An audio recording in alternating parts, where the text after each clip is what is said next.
अरे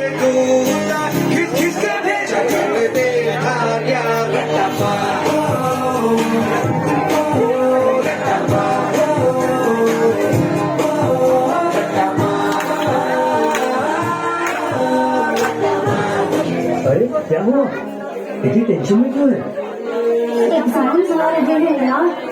हाँ तो इस बार भी टॉप करना है।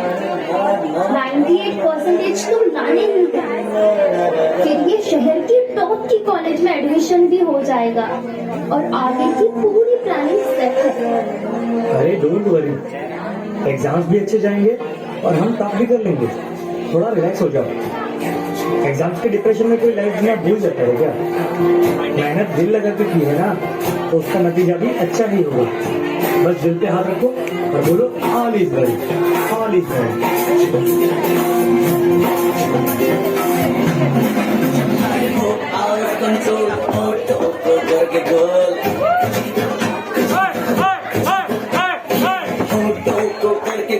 सीटी बजा के बोल